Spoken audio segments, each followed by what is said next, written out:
April 28th, and the time is 1:50. Commissioner Lister, will you please lead us in this afternoon's invocation? Absolutely, Mr. Mayor. Our most gracious Heavenly Father, we just want to come before you today and thank you for the grace and the mercy that you bestow on the city of Madeira Beach. We ask that you continue to do that in full measure. It's always in your son we pray. Amen. Amen. Please remain standing and join me in the Pledge of Allegiance to the flag of our country. I pledge allegiance to the flag of the United States of America and to the republic for which it stands, one nation, under God, indivisible, with liberty and justice for all. Would the city clerk please call the roll? Vice Mayor Poe? Here. Commissioner Lister? Here. Commissioner Hodges? Here. Commissioner Shantz? Here. Mayor Palladino? Here. We have no minutes for approval. At this time, we'll entertain a motion for approval of the agenda. I so move, Mr. Mayor. Second. A motion's been made and seconded. Is there any discussion amongst the commission? Would the city clerk please call the roll? Mayor Palladino? Yes. Commissioner Shantz? Yes. Commissioner Hodges? Yes. Commissioner Lister? Yes. Vice Mayor Poe? Yes. Next, public comment. This section is reserved for public comment on matters pertaining to city business which are not on the agenda. Public comment is limited to 3 minutes. Would anybody like to speak this afternoon? They're here for the next meeting. Okay. All right. So no public comment. We'll move forward. Next, consent agenda. At this time, we'll entertain a motion for the consent agenda. I'll make the motion to approve the consent agenda. I'll second that. Motion's been made and seconded. Is there any discussion on the consent agenda? Mayor, I just want to bring something to your attention. Evidently, when these documents came over from the engineer, he's used the same first page on every one of the documents, and the name on the top line needs to be changed to reflect the correct condominium association name. There are 2 of them that are not correct, and so we'll make that change, but the body of the document is otherwise correct. All right. So we need to amend our motion for the corrections in the document. Make sure that we have the correct condo association name on the first line. It's correct through the rest of the document for some reason or other. Just didn't make it in. Yeah. Okay. Yeah. So yes, if the maker of the motion would agree to that. Is that me? That was you. Okay, I make the motion to agree. Okay. And I'm second. Hey, Mr. Mayor, just for the good of the order here, so that's, remember that first test parcel that we're going to do with the bearing? That's these 3 condos on the north end of town. We get these in place and now we can kind of get rocking and rolling. So we're a little bit behind, maybe a month or 2, but in terms of all the construction we're doing, that's okay. So we'll get going on that as soon as we can get paperwork out. So just a quick question, like if we status quo and we continue going down proposal? We're going to be asking for these types of agreements all the way throughout, and so far so good. In fact, the Serena, Dave, were the really one group that kind of got the ball rolling. I've been meeting with every single condo association, and so it's slow going because no one likes to change. Meaning with these 3 or with the ones on? These 3 and every single one Yeah. that we need all the way down Gulf Boulevard. So it's a slow going, but I think the level of cooperation and the teamwork and quotes, I think they appreciate that, and I think that's better than going in there saying this is what we're going to do. And the cost is minimal? No. Right. Okay. Fantastic. And Mr. City Manager, great job on doing that, because a lot of cities have had problems with that. And guys, we are the first city to actually be using our beautification dollars for underground. The last city that did underground other power lines on Gulf Boulevard, of course, Indian Shores. Yep, Indian Shores, and that was, I think, what, 10 years ago back? Yeah, exactly. So guys, a lot of cities are having struggles with this, and we're moving right along. So thank you very much, and to the city manager and his staff, great job. Would the city clerk please call roll? Commissioner Hodges? Yes. Vice Mayor Poe? Yes. Commissioner Lister? Yes. Commissioner Shantz? Yes. Mayor Palladino? Yes. Next, unfinished business, we have none. New business, lien settlement. Mr. City Attorney. Yes, thank you. A month or so ago, the city was contacted by Mr. Kelvin George. Mr. George has gone into, or has an agreement with his brother to buy some property here in Madeira Beach that he evidently had put in his twin brother's name while he was overseas. And it was, at that time, it was brought to his attention that there were a couple of special magistrate liens that were against the property, and he wanted to gather some information from the city and ultimately talk to Shane and I and the building official as to how we could resolve these outstanding liens. There was one lien for basically property not being kept up, where there was some garbage or broken glass and junk trash and debris on the property. And that sat for some period of time, at least we thought so. And in addition to that, there was also a special magistrate lien for the property owner failing to get a building permit. Both of these code violations have been brought into compliance. Subsequent to them being brought into compliance, the proposed property owner has asked that the city accept a reduced settlement of $3,500 in return for a release of the liens. This would be covering our costs in both cases of $1,336.42, and it's also he's also paying an additional penalty of $2,163.58 for a total of $3,500. After reviewing the information, reviewing the file, and there basically being not anyone here at the city that had any knowledge of the situation until it was brought to our attention, plus the fact that we think that there was a lack of communication between the city and Mr. George on certain things, and more of a lack of communication between him and the city as to when the properties were being brought into compliance. We think that this is a settlement that would work in the city's best interest and Mr. George's interest. Some of the history of the background is that he is a retired military person. He was overseas during most of the period of time that this property was being worked on. I know that's not an excuse. You're responsible for your property whether you're here or not. But he was overseas in the Army, I believe it was. And so he's asking for that to be taken into consideration when you consider reducing the fine or accepting the settlement. I think that the city manager and I are in agreement that this would be an appropriate settlement, and we're asking for your authority to accept that. The total fines were over $180,000. That obviously is a lot of money for these types of liens, but that is what it is. So. Mr. City Attorney, at this time I will entertain a motion. I'll make the motion to accept the recommendation of the $3,500. I'll second that. Motion's been made and seconded. Mr. City Manager, has this gentleman been very compliant trying to get things fixed since he's come back? Yeah, Frank went out there immediately, and so did Pat Krager, to make sure, what code violations had he taken care of. I think all in all, I think he was just maybe absent-minded to the fact that cities have codes, and he was overseas. I think he's a genuine guy. He's been working with Tom and I throughout the whole thing, providing receipts. I can imagine what it'd be like to be gone for 10 years and coming back and trying to find receipts of the lawn guy cleaning up the lawn, and that's kind of what he's been doing. The offer that he put in was substantially higher than I had anticipated, and as long as we got our costs recovered and he's bringing the facility up to code, I don't see why we should hang something over his head. He's a good guy, he's a veteran, and we're just here to help, so. Yeah, I read about it on Sunday. I looked at it, it looks very nice. Well, it's getting there. It is ultimately the homeowner's responsibility, I understand, but the contractor should be held semi-responsible. How is Mr. Thompson, is he being told in Tallahassee that his record's now marked, or how does that work? I mean, Mr. Thompson should have told the homeowner that you have to have a permit for this. Obviously, he didn't pull a permit of any kind, so does he allow to work into the city in the future? If Well, we he pulls a permit? certainly. Is he properly licensed, or? That I can't, we can take a look at after the meeting.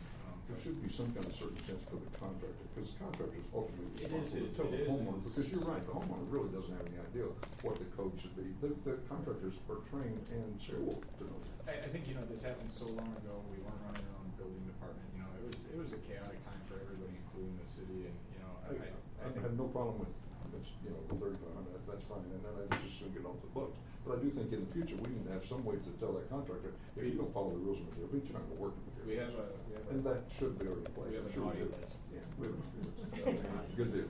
That's all We we make need. sure that the guys on the naughty list are informed on how to Fantastic. handle that, so. And that should be sent to Tallahassee, because there is, Yeah, Frank and Patty do a pretty good job of that, because it's just a, you know, a pain in the you-know-what afterwards, so we try to head it off at the pass early on. Thank you, Mr. City Manager, appreciate that.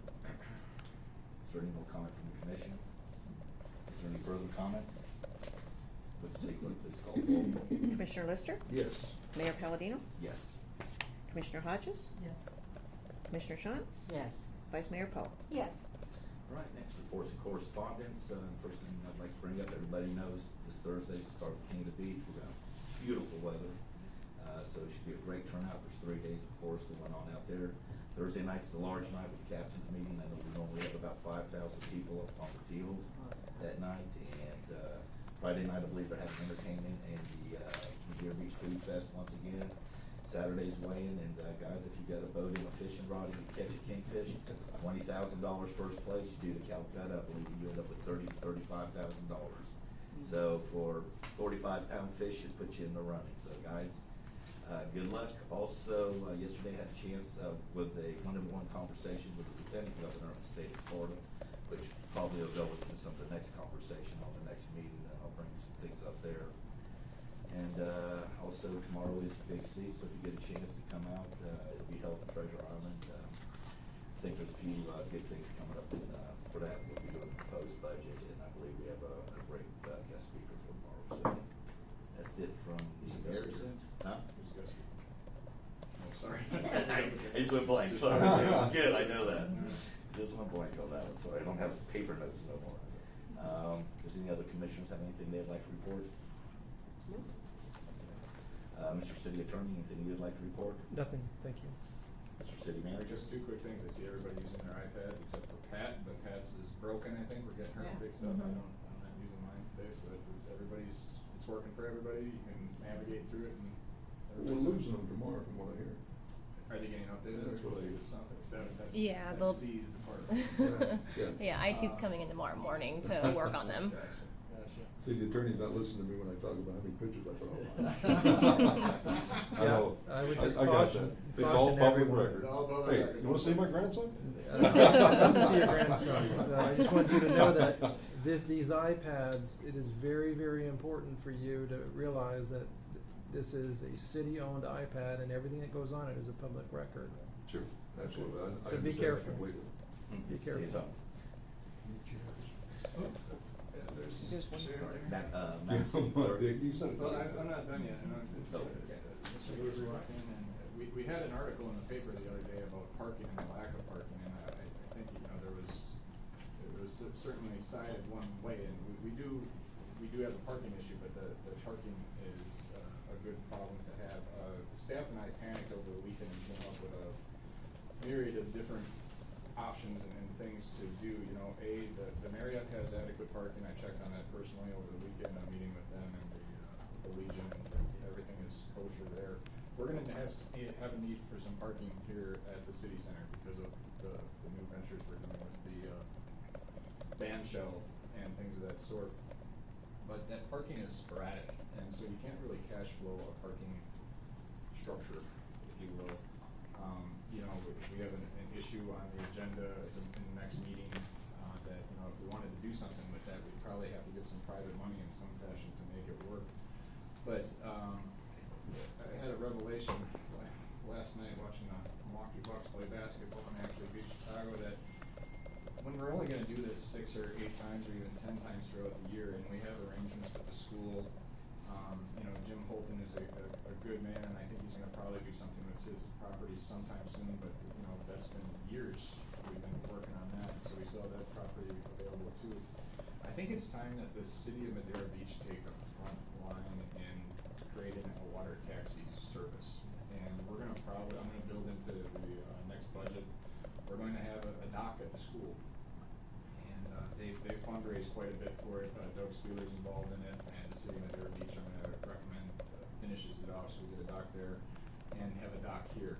And we can shuttle people, we can park 300 to 400 cars at the school. The Holden property is another one. I think that makes a lot more sense than just rushing into, you know, panicking and putting up some weird, goofy structure that doesn't fit into everything that we've already planned here. So, just so you're aware, I'm probably gonna go public with that.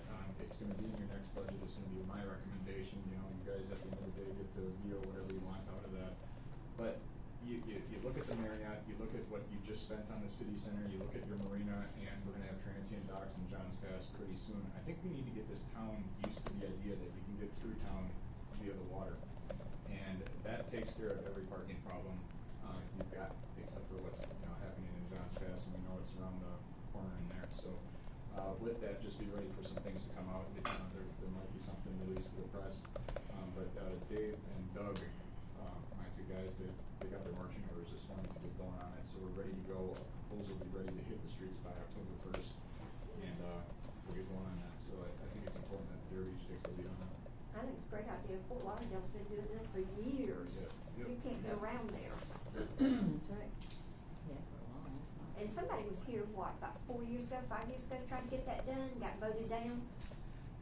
Remember that? I'm not sure if they were voted down. I don't know if it ever came up. I think he came in and said that this is what I wanted to do, but I don't think it went much further. Never than that. transpired. We It never never- came up for an actual vote. It But was you know, the just a city of statement. Clearwater does it with the dolphins. That's where we're going. We're They gonna go cross up. the bay right there. We're It gonna go up seems to there be in working the very next nice. couple of weeks, but there's really two different caveats here. It's the constant water taxi to get around 7 days a week. Yeah. And then there's the water taxi to park 500 cars at the school and get them to the city center for the 4th of July celebration or for Boy George in August and that type of thing. So you can bid out those services, and I want to look into that. I don't think we need to get in, go buy 10 boats and hire 10 captains. I think that'd be a service that we hire out in some fashion. But that makes a hell of a lot more sense to me than looking up a $5 million parking structure that we may not be able to, or we can only sell out 10 times a year. We need the parking, but we don't need it 100% of the time, and I think this is a good baby step into it. 10 years down the road, when we need a parking structure, we'll figure something out. Would you also consider like starting a shuttle for the road? I mean. We did do that, and we would, and Doug's got, the Jolly Trolley and everybody like that, but, you come from Orlando or Miami to see Boy George, and you park in a school, and then they load you up in a school bus. I don't know if I'm happy about that, when I can get on a boat, somebody gives me a plastic cup of beer, and 3 minutes later, I take a boat ride from the school over here. I think that the boat thing makes sense, plus I think we wanna promote the idea of going through town via the water. I mean, that's kind of what we're Well, I all understand that, about. but not necessarily by a school bus. If you just have like regular little trains type of things. Sure. In the city.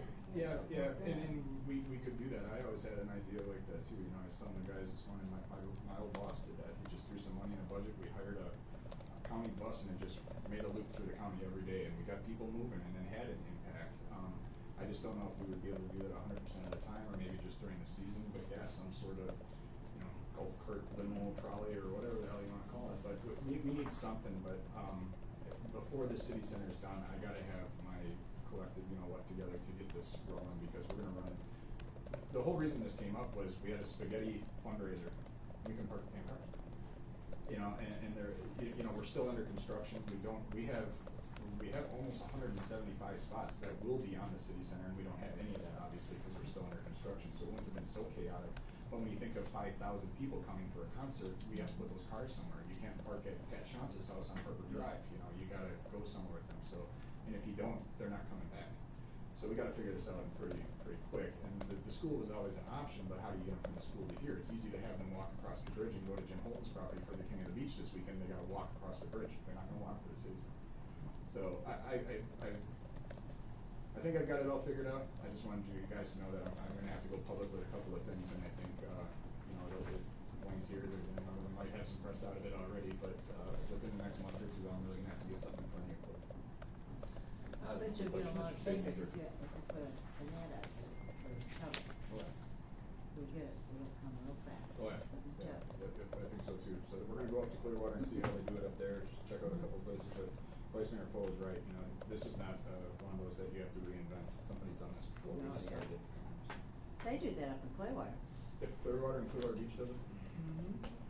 Mr. City Manager, also just, once again, I know that we had a meeting with the folks from Jolly Trolley, and I'd like to see the numbers, how that works. Also, when I'm looking at the water things, and somebody that's spent a lot of time in water, I understand.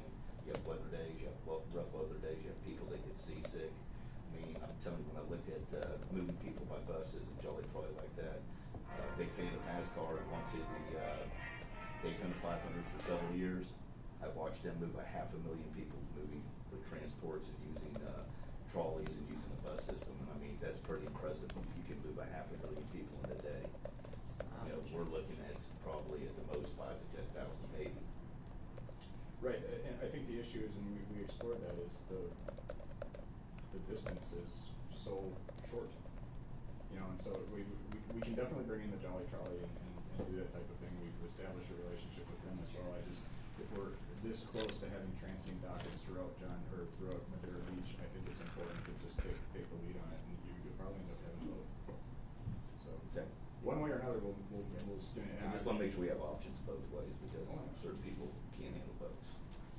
Right, but I can't handle a boat, but I can get on a boat at the school and make it to the city center.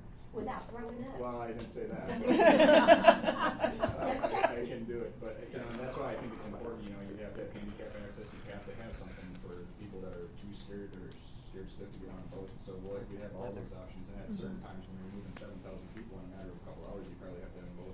And also with being public transportation, it might be more of a city attorney question. Are we going to have to be ADA compliant on the docks, ADA compliant on the loading of vehicles? Okay. Just kind of curious what kind of cost. So that's why I got my work cut out for me. Okay. No, and I understand. I applaud you for looking at options. And it is neat. I mean, the first thing when I moved here, I thought it was neat. I could jump in my boat and drive to Publix. Yeah. So I mean, it's Well, and I want to be very clear. We have adequate parking at the city center until we decided to go with this band shell. Everyone, the band shell was supposed to be a gradual. You know, you try to climb to the apex where you can bring in Boy George and Culture Club in August, and that was the first act we booked, and he's coming in 3 months. I mean, we had no idea that this was going to take off, and now I have promoters from California outside of the country calling us to have their act come in and play here. Because they've seen it, it's all over the internet. We've already got a couple of big names booked, and now the floodgates have opened, and so it's an unbelievable problem to have. It'll have a huge economic impact on Madeira Beach, but we have to have somewhere to park the damn cars. anything else, Mr. City Manager? Madam City Clerk, do you have anything? I don't have anything. Seeing no further business, this meeting is adjourned at 2:12. We'll go right into the next one. Good afternoon, everyone, and welcome to the City of Madeira Beach Board of Commissioners Workshop Meeting. Today is April 28th, and the time is 2:12 p.m. Would the City Clerk please call the roll? Vice Mayor Poe, Here. Commissioner Lister, Here. Commissioner Hodges, Yeah. Commissioner Shantz, Yes. Mayor Palladino. Yes. Next item up for discussion on temporary sign. If we can, Mr. Mayor, can we have moved item 8, and I know we've got folks here for item number 3, but items number 1 and 2 will go relatively quickly. Doug's the last guy on the agenda, and this will be probably one of the quickest things. Can we just take 8 so you can get back to work? Commission, Everybody Mr. Blake, is that okay? Fine. No. So you go back to work? Yeah. All right. I'm going. Y'all Doug, the floor is yours. No rest for you, Doug. Good work. Oh. Yeah, hey, where should I be? Anywhere, man. Anywhere? Head of the table, what do you mean? Perfect. Right in front of the big screen. Careful, don't touch anything. I won't touch it. How's everyone? Good? Hi. Okay. The only thing I really wanted to address real quick was we're having, and I'm certainly not trying to be the Grim Reaper of people that are doing events or things on the beach and the likes of that, but there are businesses that are being run on the beach that are kind of outside of our, I wouldn't say control, but at least our knowledge. Things like there's yoga classes down there. There's people that have these destination wedding companies that are just coming onto the beach without permits and doing a couple of different things. Also, we've got numerous events that are coming to me trying to rent out Madeira Way, and there's really no charge that's associated with this. So I think what I'm basically asking in a simple way is I want the ability to initiate an impact fee. So for a company that's doing, and Vince and I will, the finance director and I will sit down and we'll go over what the parameters are of it and how it can be charged. And if there's events that are grandfathered in or we want to waive it, we can certainly do that in certain circumstances as well. But I think some people have, and I'm not saying they're taking liberties because there was never really anything in place for them to come to us and say, hey, we're running 6 yoga classes a week on the beach, or everybody was just doing it with the hope that nobody ever called them out on it. I've actually spoke to some of the businesses that are doing it. It's almost like they're expecting this. So they've been very, very they're not reluctant at all to pay something. They just want to know what it is they're going to have to pay. And I think if we work on this and I can get with Vince and we kind of figure out a strategy on this, I just want the approval to be able to go ahead and do that. And that's for everything. I mean, we had a volleyball event down on the beach. We've got other things that are coming to us that are asking to use our beaches, to use our facilities, our event fields, and we just got to come up with some type of strategy on what this is, because I think right now we're a little loosely worded in how we assess a fee for what we're doing. Yeah, Mr. Mayor and the Commission, I think this is another good problem to have, just like our parking issue. In this instance, it's not necessarily making a fee, although there has to be a fee associated with it because we're spending staff time on it, but it's actually to regulate it and to schedule it and coordinate it. You can't have, 5 different yoga units on top of each other at Archibald Park on a Sunday morning. That's not going to work out. And so I've had conversations with several of them, and they all are completely aware of it and actually are in favor of it because they've already kind of laid claim. This is their home base now, and they want it and no one else. And so I think between now and the next BOC meeting, Doug and Vince can get together and get something over to the city attorney to add into the fee schedule that we can put an impact fee or some sort of usage fee on this for those types of people that want to use the beach for business purposes. If I can just jump in here too, we'll also want to do a lot of other things, and one would be probably some type of an agreement with the company that is doing it. We want to make sure that they're properly insured. They're otherwise properly licensed for the work that they're doing, and we'd want consequences if they didn't follow the rules as to what they're going to do. So we just don't want to collect a fee and have them at free-for-all there. And I've done this before in a couple other cities, and of course I'd like to be involved in that process, Shane, the agreements and the documents necessary. You're elected. You can. Doug, if you want to just get in touch with the city attorney and work that out, and just keep Vince and I abreast to it. But just another time Thanks, we're done. Tom. If you've already kind of done it, you got a recommendation. We'll I go do. with you on that. I do. I guess until we hear from the city attorney, Doug, do you have any numbers you want to throw at us? Or? No. Okay, you Not just yet. want Yeah. okay. Yeah, that'd probably be best if we go that route first. Yep. I think it's a great idea, and like I said, I want to congratulate you and your staff.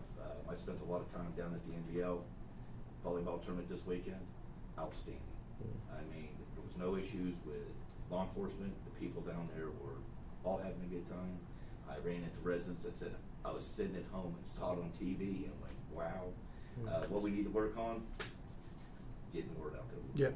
I know that we've had discussion working with the CVB, and they will gladly, and I know that you're working with Kevin Smith over there with the Yep. Sports Commission.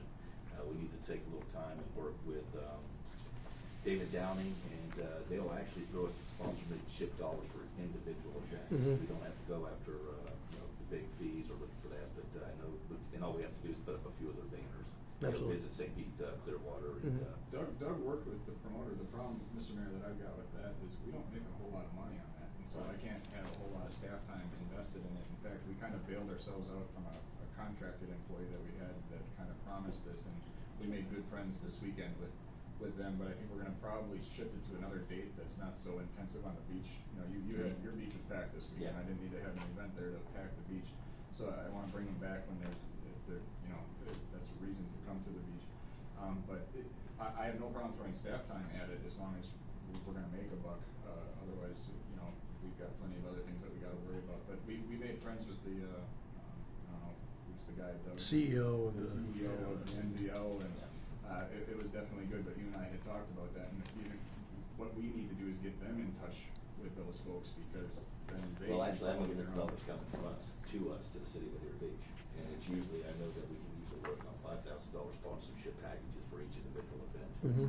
So, I mean, to put up a couple of banners, Oh, show yeah, no no, love, and that's- something, I mean, $5,000 pop, that's revenue coming in. And a little extra money for us to actually do maybe a little advertising Yeah. or make a percentage off of advertising dollars.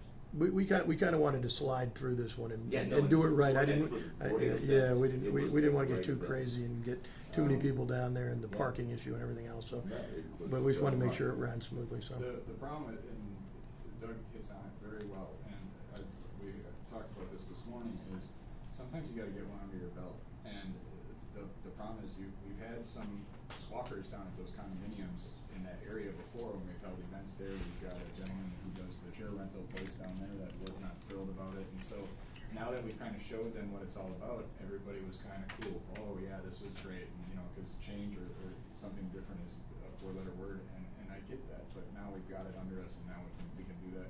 We do want to change the date probably, but all in all, it was a good event. But now we know what to do, and we'll go from there. Yeah, I'm sure you heard very few complaints out there. When I looked at None. the balconies, everybody was up there Yeah. partying, No, having a beer, yeah. and watching the event. So I mean, they had a Couldn't great have gotten stand. any You smoother. Yep. done a great job with that, and Thank you. everything else you and your staff have been working on. Thank you. Thank you. My only input would be that I spoke with Tom too, and he said he was very excited about coming back even next year and the year after. Mhm. And as we have in the John's past, we have certain times that they can deliver, big trucks coming.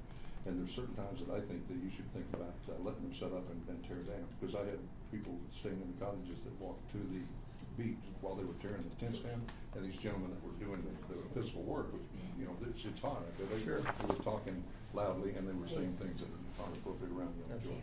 So we just need to make sure that we can control every aspect, as opposed to just, you know, just the insurance and that other type of stuff. Agreed. Thanks. Mhm. But a fantastic job. Thank you. They seemed very, very happy. And it was a great event. It was cool. I learned a lot. I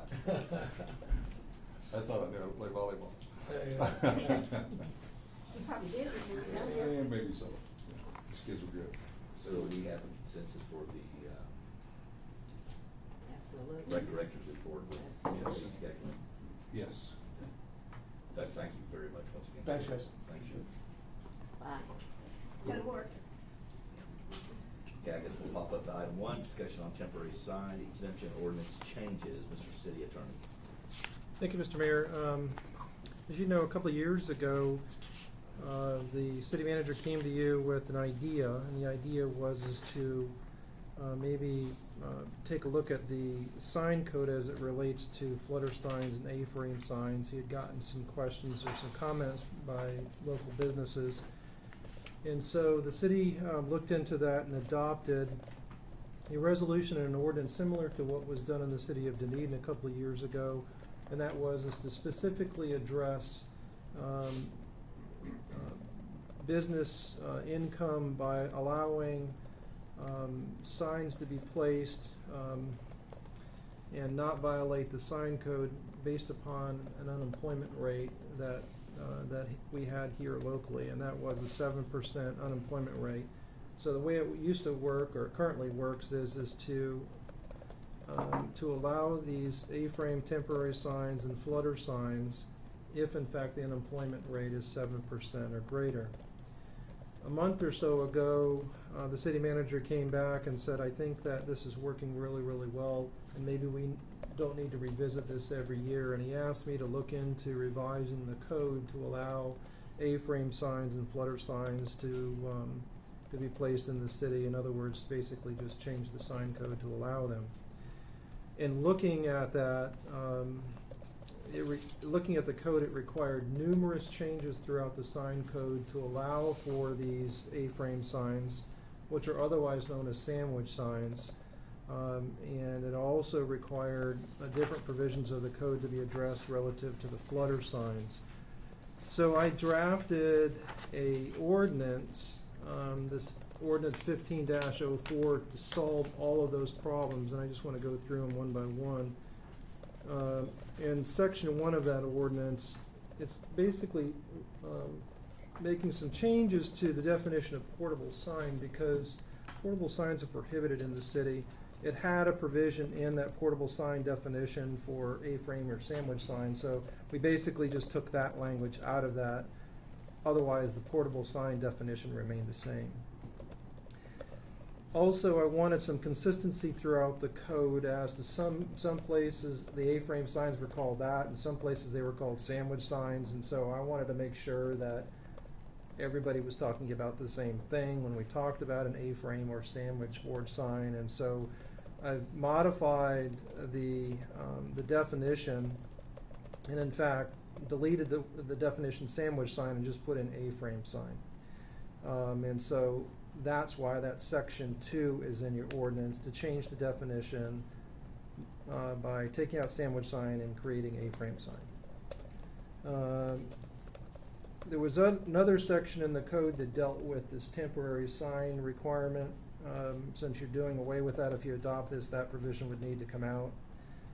And then section 4 of the ordinance basically uses the same language that we had in the resolution, where it provides that each business would have no more than one A-frame sign, not exceeding 32 inches wide and 48 inches high. That is, like I said, the exact same language in your current existing resolution. And it also provides an additional paragraph for flutter signs. And again, that's the exact same provision you have now, except it's taking it out of a temporary mode and putting it into a permanent mode of no more than 2 flutter flags per business. And then there was another conflict in a subparagraph of 102-156 that needed to be deleted because it would be in conflict with what you're doing. So that is section 5. So all of these things being done in this ordinance are for the sole purposes of going through the entire sign code and making sure that we address all of the issues dealing with A-frames and flutter signs to allow them to exist, so that we don't have to come back later and say, well, you allow them here, but somewhere else in the code it says that you can't have them. So all of these changes need to be made throughout the entire sign code to allow these 2 signs to be used. So if it's your direction that you want it on a permanent basis, this ordinance would need to come before you have 2 public hearings, then ultimately be adopted. If you're not interested in making it a permanent change to your code, you would just need to update your resolution to make a finding that there is an unemployment rate of 7% or greater, and you extend the temporary sign ordinance for another 365 days. So, and either way, we need to address it because the time period has already expired. So I'd be happy to answer any questions for you, but this is basically just to do these 2 signs on a permanent basis, or allow these 2 signs on a permanent basis. Thank you, Mr. City Manager. Any thoughts from staff on this? Yeah, I mean, I lived that nightmare with you all for about 2 or 3 years, and I think we found a very amenable solution for everybody, and it's working fine. I would certainly recommend that we do this in some sort of permanence. Commissioners, any thoughts? What's your consensus? We all want our businesses to succeed, for sure, and it looks like we've found some common ground that everybody can be somewhat happy with here. My concern in John's Pass when I walk down there is something this doesn't address, is the banners on the railings. I'm getting a lot more banners up than we used to have, obviously, which being upstairs, they need to advertise to get them upstairs. Upstairs can be a nightmare for businesses. And again, I want my businesses, everybody's business to succeed in Madeira Beach, but I think that's something we're going to have to look at the future to try to come into some common ground like we have here with these 2 flutters and the A-frames, which again I think is a step in the right direction to keep everybody above water. Well, don't we have We do an have a ordinance? banner. No, can we have one if we're having an opening, or what is it? It's 30 days after the business opens. Yeah, basically they're illegal unless you're Yeah. having a grand opening or Exactly. something. So they're starting to take advantage of it. Yeah, I've had some trouble with that. I think Pat Crager's probably out there. The veterans put up a banner They on did, their and fence you know that how- says "Thank you, vets." How the hell do you tell them to take that down? I know. But if we don't do this evenly, we're Right, in trouble. right, and I have been a little loosey-goosey in regards to the enforcement there, but C and Amy, why don't we just chalk that up for the next workshop to That'd be great. discuss that? Because I think that's probably the next thing, and right now, I think they're behaving and how they're They are. breaking the rule. But I think we probably need to discuss that. Let's do it. This is good, Tom. Thanks for your work on this. In the meantime, again, yeah, Tom was a big help on this, and I think this is some common ground with almost everybody in town. In regards to banners, next time that you're driving through town, look at the VFW, look at Mad Beach Fish House. They've got banners up on their railings. Look at the upper floor, Mad Beach, the new brew pub in John's Pass, those places. Because so far I don't have a real problem with it, to be quite honest with you. I mean, I think there's probably a level of obnoxiousness that we have to protect ourselves from, but some of these places don't have much of an option. So let's discuss it at the next meeting. See, what we used to do, I mean, when we had a lot of trouble down there at John's Pass with beach towels hanging over the railings, it looked like Yeah. there was some rowdy old motel and everybody went swimming and had their beach towel, and that was, you know, we was trying to make a classy village that people would enjoy, but it wouldn't look like a junk pile, and that's just exactly what it looked like, a junk pile. You know, cheap old Start with bath beach towels, towels. then you get the bathing suits. Yeah. Yeah. Then you get the clotheslines. Whoa. Well, if you remember though, I mean, people were throwing their, you know, putting their merchandise outside, and it was the 95% off rack that always made it outside, and it did make it look like a flea market or a rummage sale. And Yeah, I we think remember. yeah, I mean, that's recent, that's since I've been here, Yeah. so they've worked with us on it, but this is one where I think we might wanna bend a little bit and not break, but I think we gotta come up with something. For one, you can't just have some makeshift sign, it would have to be professionally done on sign, and it has to be under certain restrictions and so forth, but we can, Tom, I don't know if you got a banner ordinance from one of your other. Yeah, it's not something that I would suggest that you do. You're gonna go down that path, it's gonna be crazy. You know, they can do the same, if you're talking about people on the bottom floor getting to the top floor, you can still use one of these A-frame signs.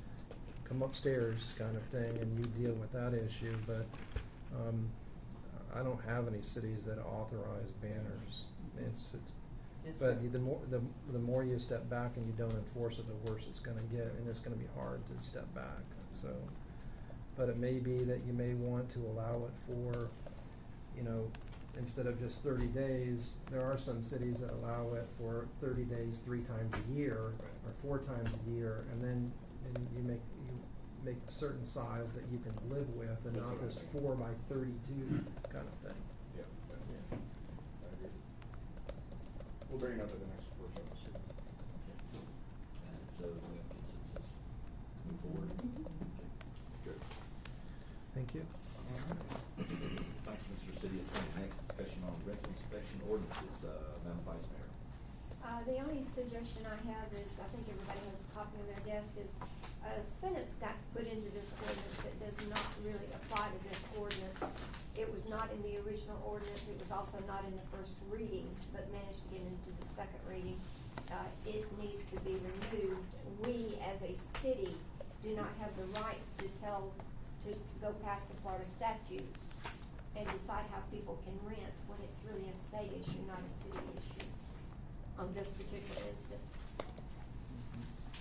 So if we can just remove that, then we can move forward with that one. And that was under section 2, correct? It's under section 2, so Yes. actually, last sentence of section 2, staff recommendation is for its approval, and, we get that through, and then we can finally put this one to bed. Do we have consensus on that, Commission? Yes. Yeah. This will come before you then at the next BOC meeting. I hit the wrong button. It's just complimenting you. I know. Now you're in no-no land. And you guys want to take me back for, And I'll just announce the next one. next, discussion on short-term rental, Madam Vice Mayor. Yes, before we start this, we have some residents of Madeira Beach here. They've been in here before over this issue. I'd like for them to kind of explain what they went through this weekend with the neighbors next door to them. And this is not anything unusual. We pull the calendars on them. Of course, I've been watching them for a year and a half now.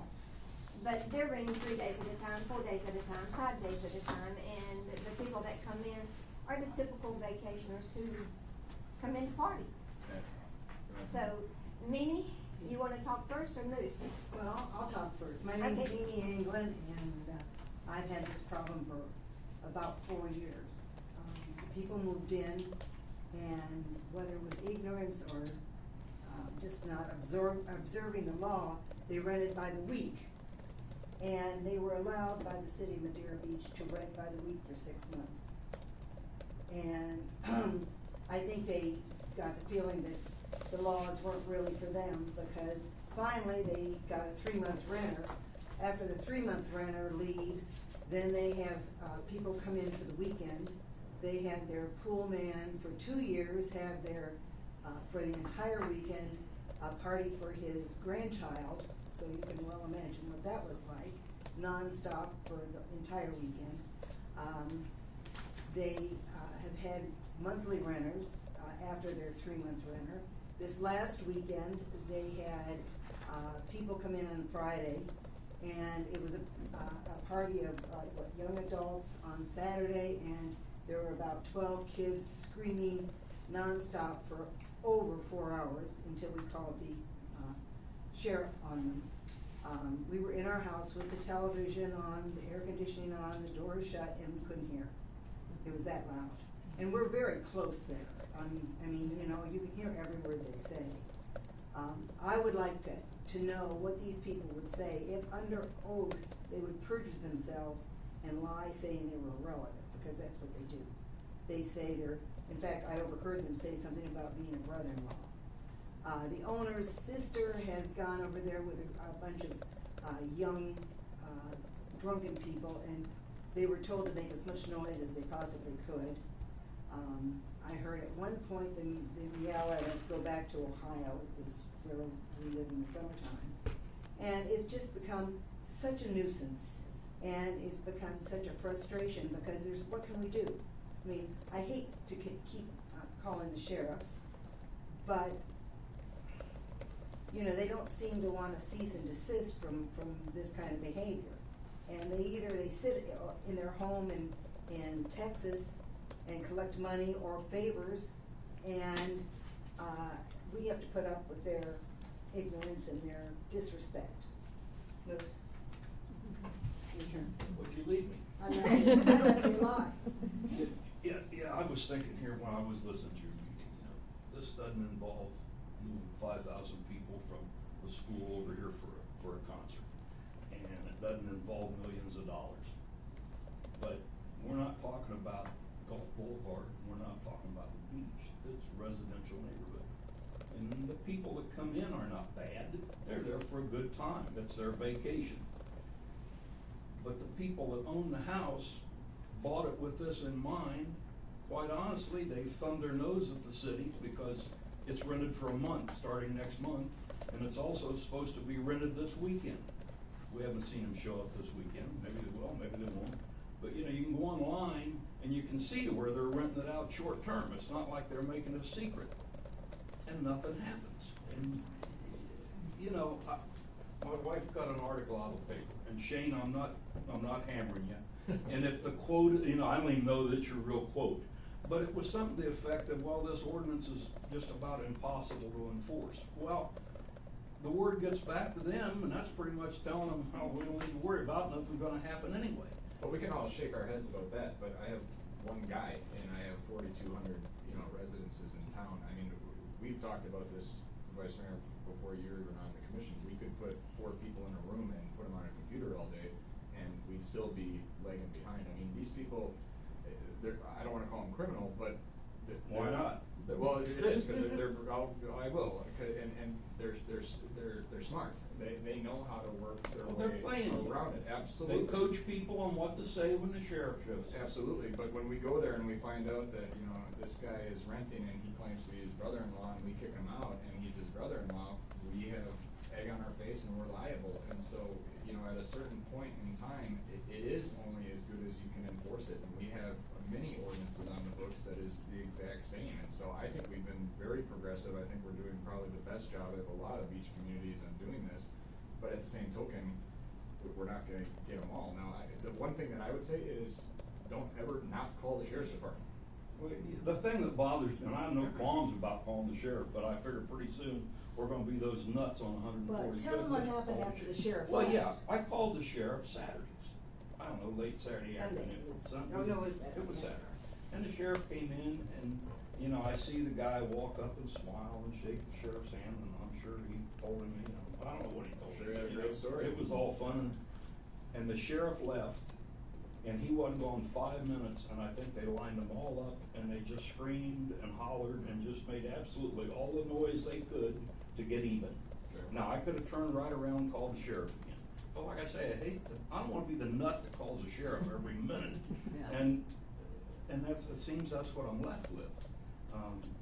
But you know, like I said, we're not talking about the beach or a hotel. It's everybody's neighborhood. It's where you live, and you ought to be entitled to some peace and quiet. Well, absolutely. Pat, what do you got on this one? You're not talking about. Okay, that's the one. So, again, Other Pat. now I know what we're talking about. Too bad. There is, I don't know what I can say right I'd like to talk to you after the meeting, because, I think I can, you'll like what I have to say.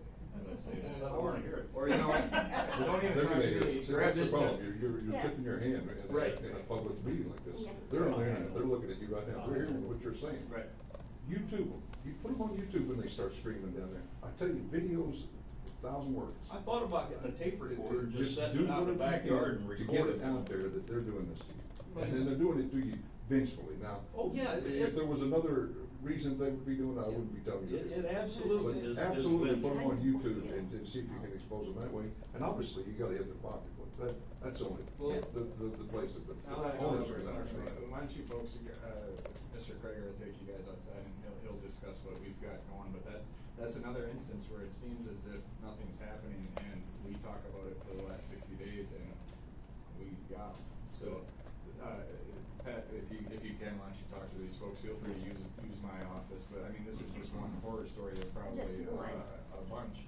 But it when you got one guy doing it, it takes some time, and you can put the ordinance on the books, but again, putting it on paper and being able to enforce it are two completely different Well, things. my wife had just moved a guillotine out in the middle of the I was gonna say. problem solved quickly, but, you know. What about having a volunteer group put together? I've tried, please, I've been doing this now for almost a year and a half, and I can't get anyone to do it.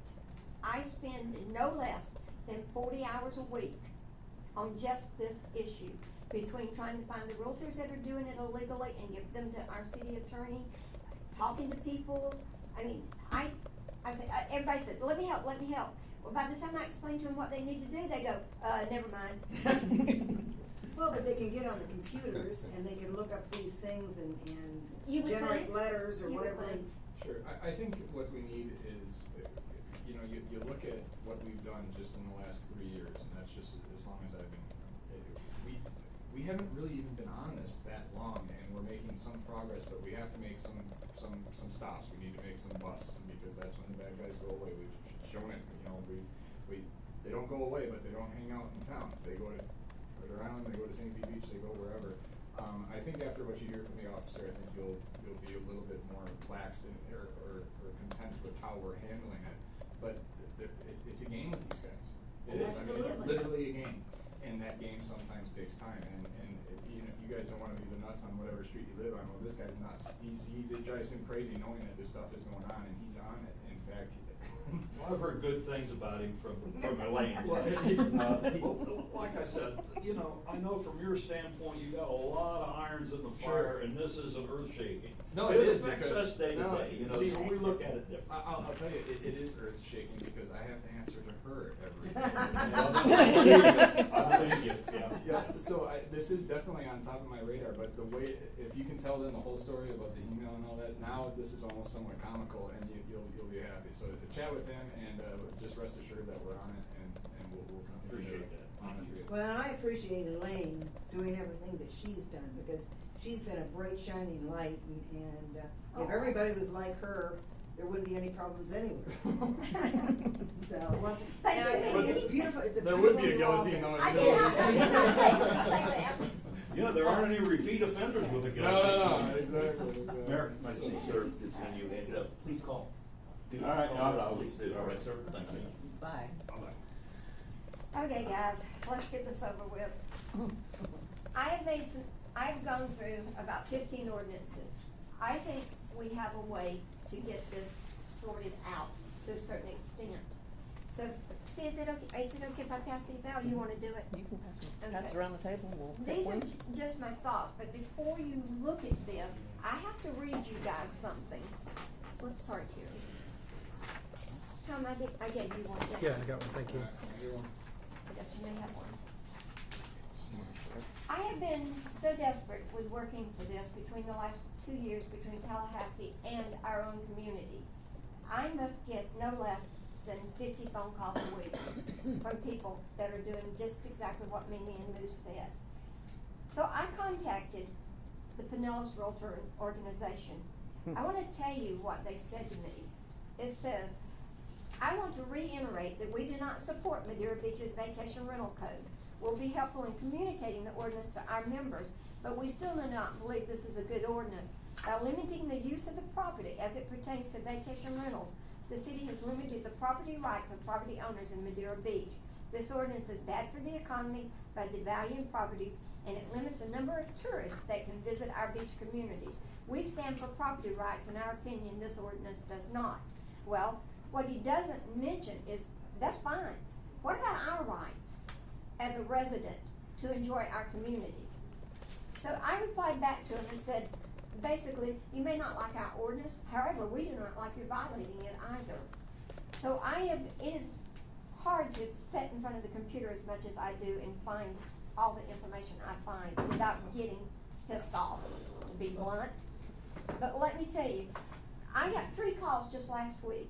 I normally get about 10 a month. Realtors are out here telling people, oh no, you can rent short-term, Madeira Beach doesn't care. They don't have any rules against it. One guy called me up really angry when I told him, no sir, I'm sorry, you can't do that. He canceled the contract. The second call I got was from someone that just bought property, running around bragging about renting it short-term, wanting to know if anybody in the neighborhood knew anybody that they could rent to. They said, no, you cannot rent short-term here, we're R1. You need to call the city and you need to call our commissioner. Well, they did. I got an earful. The third call came from another resident who overheard a real estate agent blatantly telling them, no, it's okay, you can do anything you want in Madeira Beach, nobody cares. We're fighting, we're not just fighting the people that own the property that live in Texas or somewhere else. 92% of the people that are advertising these properties do not live in Madeira Beach. They get their money through the internet and that's all they care about. So, those are the problems we're fighting. Now, the Board of Realtors asked, after they insulted us, asked me for my help with all the city clerks and the ordinances. I wrote them back and said, do your own damn job. I'm busy. So, that didn't go off too well. So anyway, I sent him a little reminder the other day that it had been over 30 days and I've not heard a word. I did get C and Amy to put them together for me and I sent them to him. And he wrote back and says, I want to reiterate, we do not support Madeira Beach's vacation rental code. Now, I'm sorry, this is our ordinance. We should be able to say, please support it, do something. Right now, Anna Marie, they have no ordinance, so they're really in a tough spot. But they have as many as 24 people in houses that are suited for 6. We've had 30 in one that's suited for 8. We had, last week, me and them, there were 6 cars there. There were no less than 15 people in that house. And it's getting worse by the day. Basically, we need to stop acting like we live in Tallahassee, because we don't, we live here. And we're not getting any assistance whatsoever from Tallahassee on this issue. It is up to our communities to fight this. And I'm happy to say that I have gotten at least 4 cities that have contacted me wanting to know, when are you gonna do an ordinance for short-term rentals? And I said, well, why don't you do your own? Because we don't know as much as you know. So when you get your ordinance done, we'll just copy yours. So this is just some of the thoughts that I've put down, some of the things that we need to start realizing. Tom and I looked it up, or actually Amy looked it up for us. When people come in here and say they're grandfathered in because they purchased the property prior to, it's prior to 2006. B, if they cannot prove that the taxes have been paid on that property and it has not been rented long-term, they're not grandfathered in. And we have that going on right now. Let's see, what else? I want to increase the fines. We're talking about $500 for the first offense. That's fine, $500 per day, 3 days, $1,500. I want to go to 1,000 for the second offense. By the time the third one comes, they're already coming to our special magistrate. Let's hit him with $2,000. If we don't do something to get their attention, this is not impossible to do. It's just going to be long.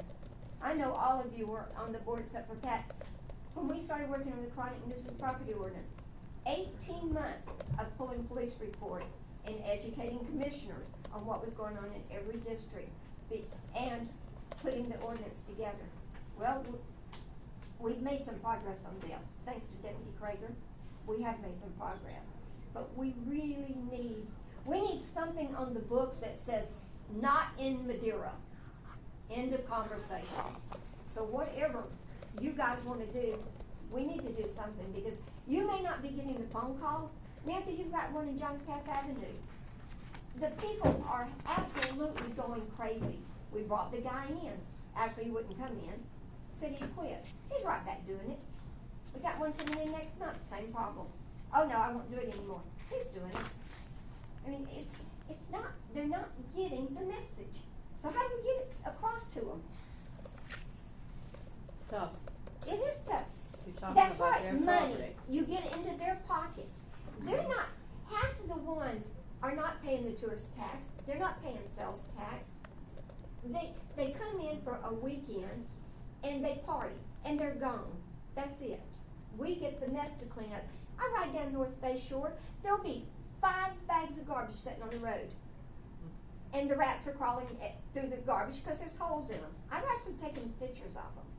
And if you guys have no idea, but if you start from 140th on North Bay Shore and you go to 1st Street East, there is no less than 27 short-term rentals on that street. And I mean, you never know. If you drove through our city most of the time, you would know if you were in Michigan, Texas, or Wisconsin. That's how many tags you see. But the property is beginning to be run down. One of the suggestions in here is inspections. The ones that are qualified and grandfathered in, no problem, but they need to be inspected. But we don't know them because they don't have a BTR license, they don't have a vacation rental unit license. So therefore, we have properties sitting out there that could very possibly not be safe for a tenant to live in. There are strict rules in Florida statutes for pools around rental property. They are running a motel in the middle of our city. And if you go to a motel, what's the first thing they ask you for? Your driver's license and your tag number. When they come into our city, nobody asks for anything. Did you know that Flagler County, Anna Marie, and who else, Tom? One other, Marco Island, have just added in their ordinance section, no sexual predators. Our communities are being cased. People are coming in and spending a few days, leaving and coming back. Now, it's getting pretty bad when we already have 3 counties that are putting in there no sexual predators. There was a thing on CNBC the other day too. New York, 72% illegal rentals. That's what's going on in New York. Flagler County, 68% of Flagler County is short-term rentals. I would dare say, without any doubt, that we're probably closer to 50 or 60%, because you just don't know how many that are really out there. There's not a day I cannot get on that computer and find new ones. They're multiplying. So how do we stop the multiplication? Vice Mayor, Mm-hmm. I'm totally behind you on this. When I look at this, I had a meeting with Senator Brandis and 7 other mayors up and down the beaches. Of course, short-term rental came up. Senator Brandis hasn't changed his mind. It's not going to happen this year. And to be honest with you, the meeting we had with Lieutenant Governor yesterday, it's probably not going to happen for 4 years. So my question is, the fines, absolutely, I understand that. But Mr. City Attorney, without having any support from the state and being able to change an ordinance or No, wait now, we're not changing our ordinance. Okay, that's We because I are thought it was- adding safety issues into this ordinance. Okay. There will be no zoning changes, but as far as writing an ordinance for Right. this effect, no problem. So we would be able to enforce that? Yeah, the only restrictions are restrictions on duration or frequency. Okay. If we don't touch our current ordinance and we basically add an additional ordinance, and the additional ordinance, to give you an example with Anna Maria, what they had done was, and I think it's appropriate, is that they've added a requirement that if you're gonna do it, you have to have a vacation rental license. It's like an additional business tax receipt. Right. In addition to that, you have to subject yourself to inspections, because you're not otherwise inspected by the city or any other agency. You have to have a rental agent, and the rental agent has to be properly insured, and your business or your building has to make sure it meets all the the building code requirements, the life safety and fire safety requirements. And so those are all requirements that are in addition to duration and frequency, which we can't touch. Right. But we can address it by all these other things that we know. All these other things happen when people come in for a very short period of time.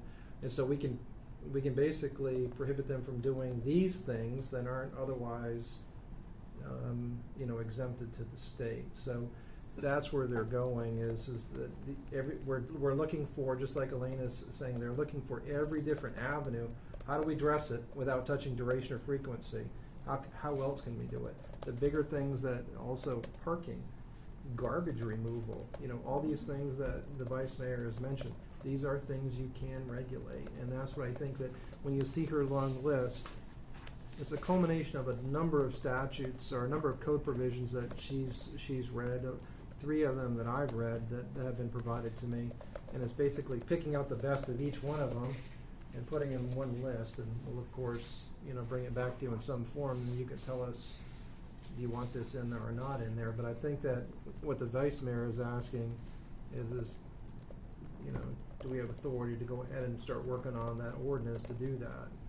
And I just want to make sure we're creating something that we can enforce or work on. I don't want to see staff that's overtaxed now and creating something that we can't enforce and spending time working on something that we can't. That's a different issue. I'm just trying to Yeah. deal with the issue of, is it legal? Right. And can we get it on the books, and then Well, the enforcement, enforcement. that's what I want to make sure is I'm not sitting here looking at saying, staff, move forward with this, let's spend hundreds of hours on this, investigating it, and at the end, we lose.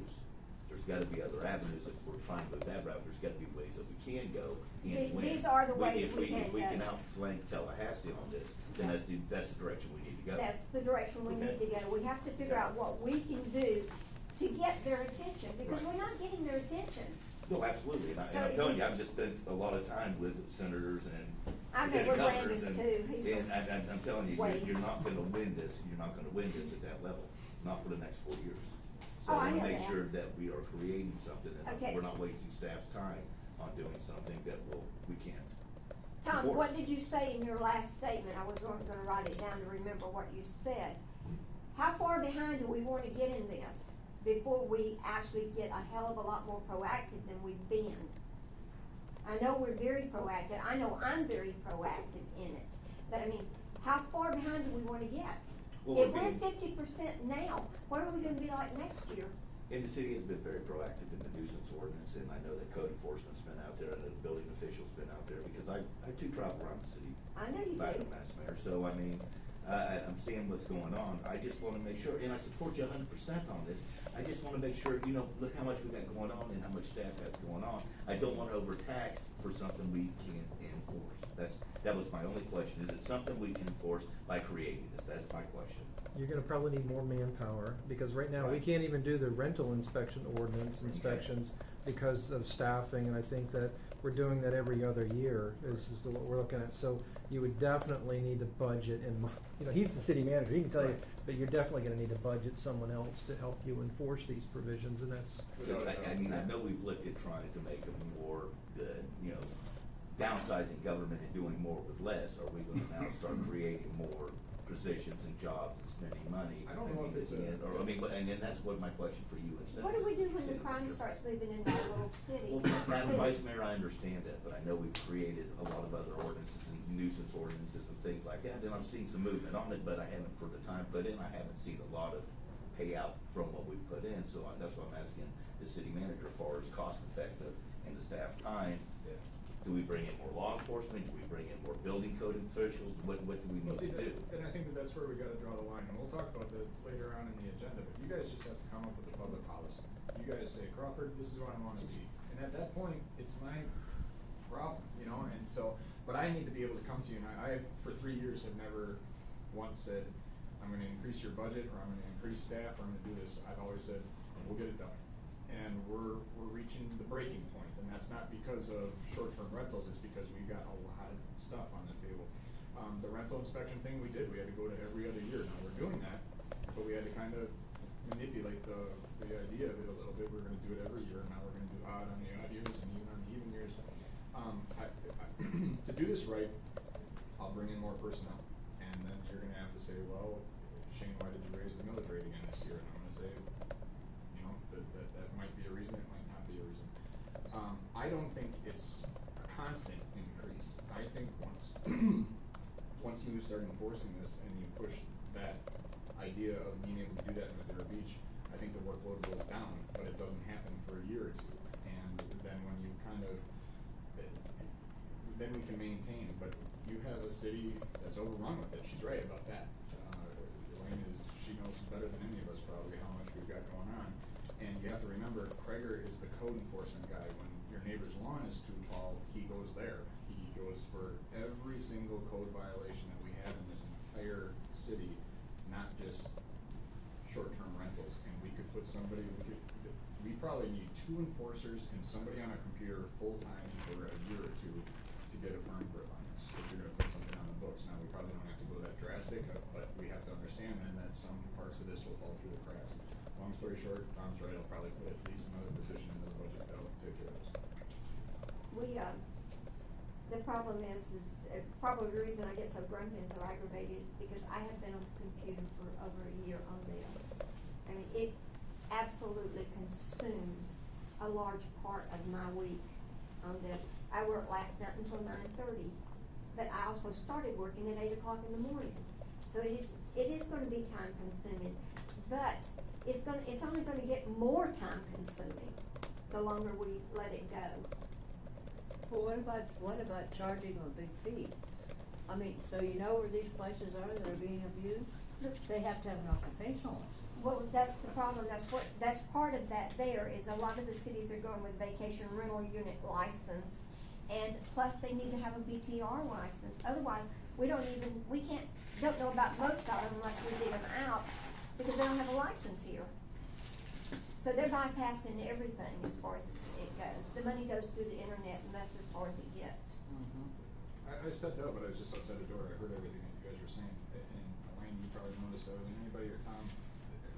Simple question. What if we just went crazy on enforcing current zoning code?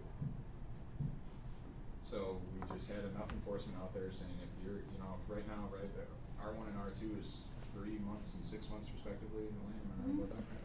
And if you've got a R3 or C3, basically you've got an open door. I mean, what if we just went to the wall on enforcing that? Now, if we found a violator, does that automatically give them the 3 strikes and they're out type flexibility because of the chronic nuisance ordinance, or could we set a fee ridiculously high? Well, not ridiculously high, appropriately high, like Madam Shantz is saying. That's right. So, you know, on your first offense, you get a $1,500 fine or something like that. Does that make sense to anybody, or does something along the lines of a more specific ordinance make more sense? Well, you wanna get their attention, why don't we do like Miami Beach does? The first fine is $2,500, the second fine is $7,500, the next fine is $12,500. The last one you get's $20,000. There you go. I mean, you can, if we don't get their attention. Well, I guess that's the question, is does a simple increase in fees in enforcing current zoning code in lieu of this make sense, or should we have something very specific on this that they have to meet all this criteria and so on and so forth? Because I mean, really, our zoning code dictates what you want. It does, but we can't enforce it, we're not enforcing it. But I can't enforce this either. So I mean, if the idea is, you know what, Shane, we just want this regulated to the letter of the law and we just need to beef it up. I mean, we're doing the best we can with the man hours that we've got. If you're saying, Crawford, I want another 40 hours thrown at this, throw in, you know, another $75,000 into the budget, and we'll just hire another deputy for a year and see the progress that we make. What do you say, Tom? Pat, sorry, didn't mean to interrupt. That's all right. I just keep telling you people, it's money. Money will be the thing, and you figure out how. And where are these houses? Who owns them? Well, we know them. We know them. We know them all. Yeah. It's If you just, know, well, then. I mean, And they know we know. Right. They don't care. Well, if we create something, a license, a special license that they have to have, else. Because. Well, first we have to prove that they're renting short Right. term to get them to get the license. Right. I think this would just be my suggestion, is, and Commissioner Poe or Vice Mayor Poe, I can do this, is we would just build a position in the budget come October. And we would have to probably put some sort of administrative help internally as well, because I think it's it's renting these places that we're gonna get this.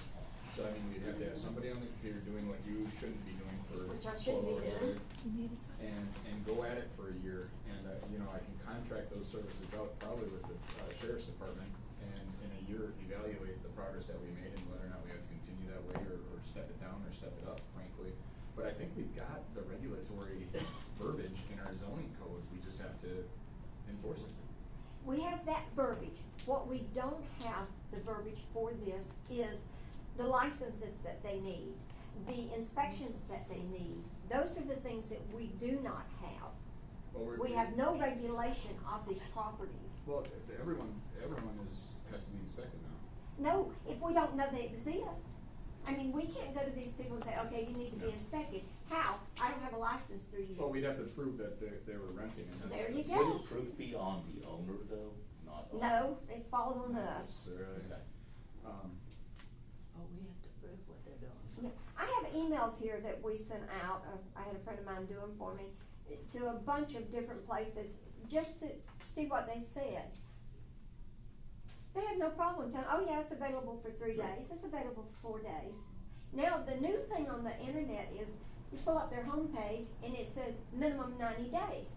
Well, they're not real right, because if you pull up their calendars, you see where they're rented 3 days here and 4 days there, and then you read the reviews and say, hey, we spent a week there, had a great time.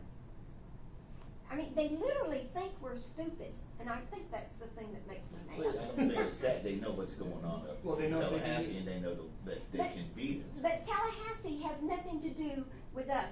That's I the know. thing everybody But needs it's to remember. mandated down from the higher It- steps. it might be, but- It is, and I mean, and that's what I've been asking these questions with the senator and the lieutenant governor, and I mean, I'll go to the governor with it, but I mean, I'm just wanna make sure, It's just and that- I'm 100% behind you, Elaine.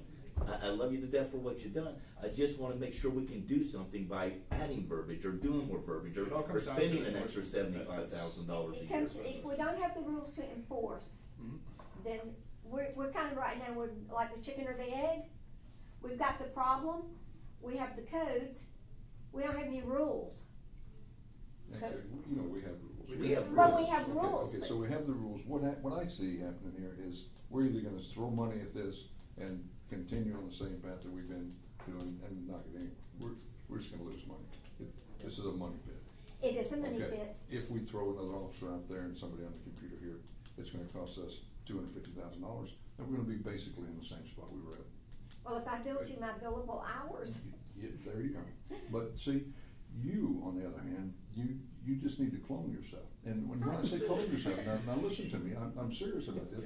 What we need are the homeowners associations to get together and walk up and down that street and say, John is renting short term. I want to turn John in, and there's gotta be a circumstance to get that. We need to get more at a grassroots level. We obviously know that Pinellas County and Tallahassee are not gonna do anything. They're just simply not. I've never been a fan of the county, you know that, and Tallahassee, I think they should move to Orlando. So it'd be easier for me to drive. Yes, that's Seriously, I true. really do. But we, as a city, have to either get a grassroots movement going here, or we need to just stop, because all we're gonna be doing is throwing good money away and not get anything for how it. many If articles there's have not we people had? sitting right here, these two people, cause you know, you've talked to Molly and him, they're ready, but they got to go back to Ohio for summertime or whatever. But there has to be more Mollys, and there has to be more people that are willing to walk that street. And I'm willing to go out there with you and knock on that door and say, if you folks want this to change, it's gonna take a village. And we shouldn't put this on the city manager or the city staff to fix this. If we want it fixed, we need to walk out there and fix it. And I know you have done 1,000% more than anybody else in this room, young lady, and I agree with you. Yeah. I have not, and I apologize for that. But I will, should. we'll start that. But we have to get the homeowners associations and the other people We don't in have that any neighborhood. homeowners associations, Then we need honey. to We need rethink to what we're create doing. We need to rethink what we're doing, because we can't enforce what we have. And so for us just to throw money at this is fiduciary ignorance. We Okay. shouldn't do that. Then what do you guys wanna do? We need to have local people in the neighborhoods say, John is renting, and John, somebody knows John. They did that to us a And this year guy ago lives in in November. Texas, again, you have to increase the fines, but the thing about it is just like Kelly and his his fine that we dealt with earlier. Sometimes ignorance is ignorance, and they just don't know. New homeowners might not know. So I'm saying that we increase that first fine slightly, but the second fine needs to go substantially up. And again, it's a pocketbook thing, but we don't know they're even doing it unless somebody's walking that street like they do and hear the stuff. I think what we need to do is, and I always say this, is education. We just need to educate people that we have basic laws in place right now. Turn these people in, and they will have to go to court for it. We'll have to deal with it that way. I know think it that's sounds basically the way simplistic. we've been I know dealing it with sounds- it, is what we've been doing, is So that's I've just been turning status them quo. in. And that's fantastic. I appreciate you doing that, but we just need to have more people. We need more eyes on the street. Let me throw out an idea. I think maybe I can make everybody happy here. So, maybe. I was gonna say, yeah. Well, I'm gonna irritate Elaine right now because, number one is, you look at the abundance of what we're doing. You know, when I first got hired here, 4 of the 5 commissioners, I think, told me, Shane, if you don't do anything, we just wanna have events in Madeira Beach. So we had the volleyball thing, we got the King of the Beach this next week, and then we got John Levesque, which are all, nothing that I've initiated, but we got things going on all the time, and Krager has to be there for that. So you pull him away from that. Then you got a guy like Frank, you bring in the rental inspection ordinance, and basically your building official, half of his job is doing the rental inspection thing. So you guys have thrown a whole level of everything that we maybe should have been doing for quite a while at this new administration, while we knocked 18 positions out of the budget in the last three years. So that's what makes this difficult. But I think that you hear these people, they shouldn't have to live next to that, and not everyone's like Elaine. Elaine will call the police on me, but you're not going to. He said it himself. I'm not going to call and be the crazy guy on the street that calls every time the kid says the 4-letter word, or there's drinking or whatever.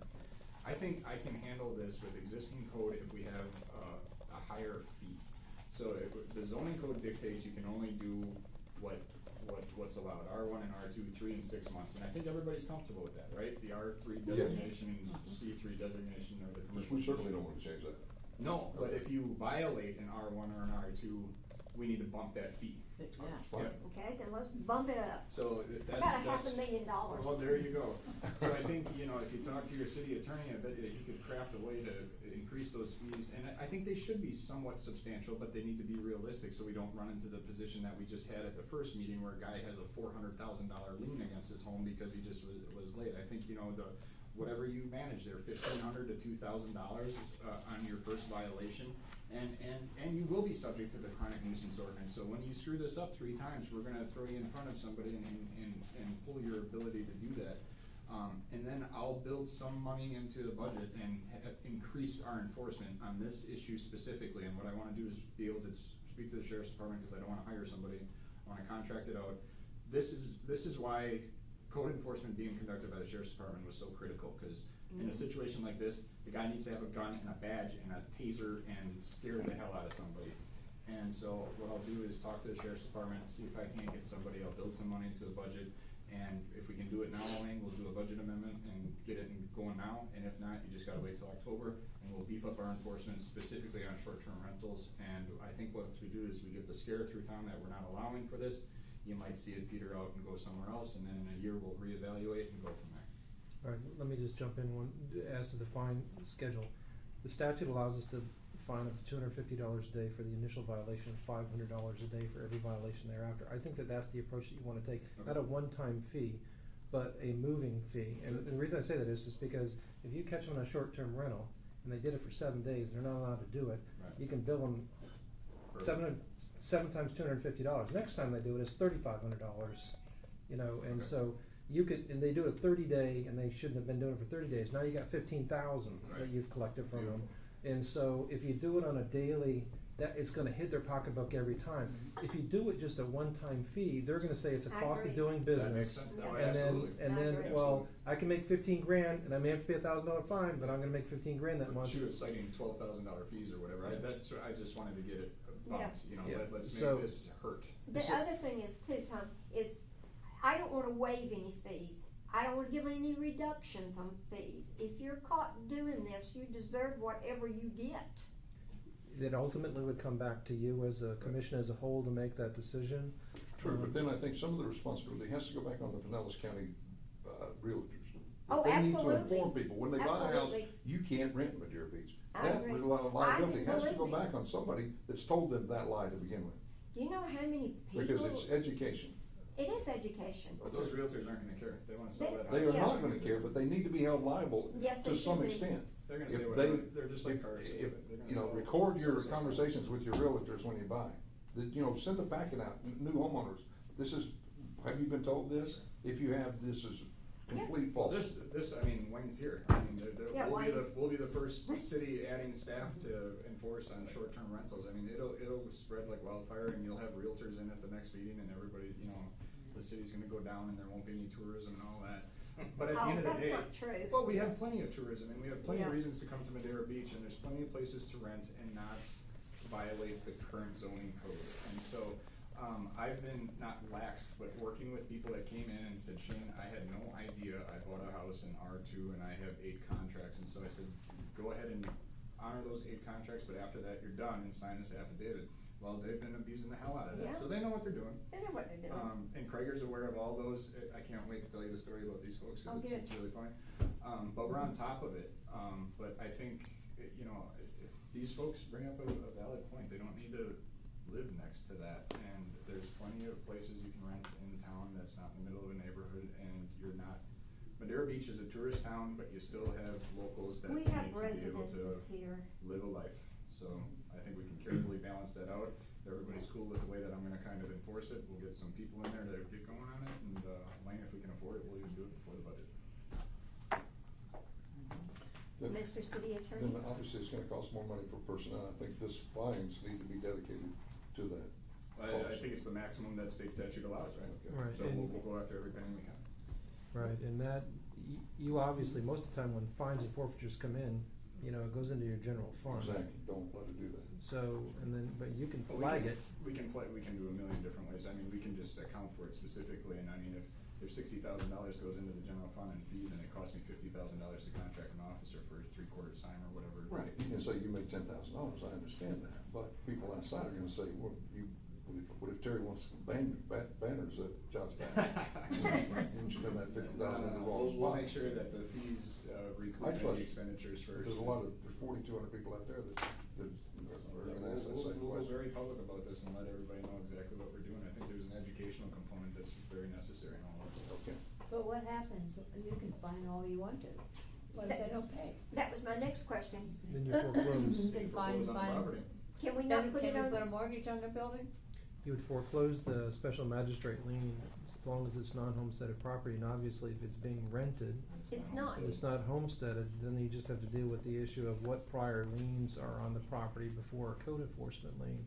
So if it's a $500,000 building, they got a $450,000 mortgage on it, more than likely we wouldn't be foreclosing on it, because there's no equity in it. We have to make those decisions as we go, but I see, I didn't know Yeah. that there was some regulation that you couldn't do that or. That'll scare the life out of people. Is right this there. not one of the things that we could use the Florida statute 1960362 and 65 on?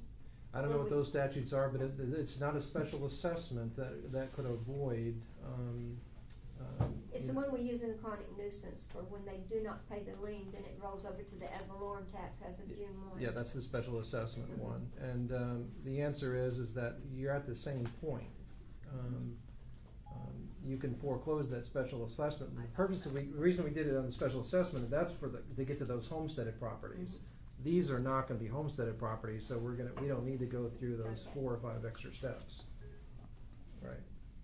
I think we'll easily need a couple of weeks, so Elaine, or Madam Vice Mayor, I need to meet with the Sheriff's Department. Tom needs to probably do a little bit of work. We'll put this on the next workshop agenda, and if we have a BOC meeting, we'll have a special workshop on that meeting, so we keep this going as fast as we can. I'm gonna take these tools away from you, so you don't pull them on my fingernails or something, it's scary.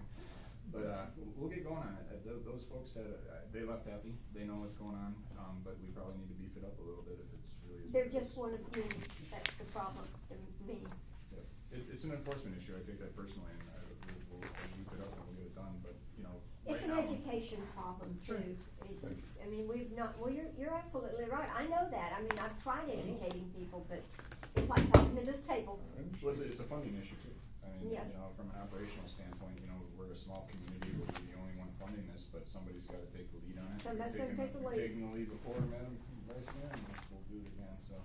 Why don't we, give Tom and I a little bit of time, I'll talk to, Pat Krager, and I'll talk to Vince about the discussion that we've had today, and we'll talk it up again in a couple of weeks once I get some answers.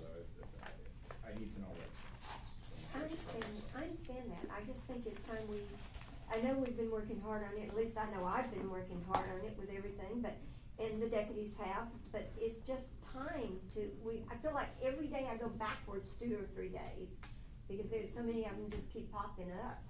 And it's not only the Deer Beach, you know, it's Oh. the entire beaches. No, honey, it's the entire United States. Yeah. So, I mean, it's an issue being brought up. You're not getting any support.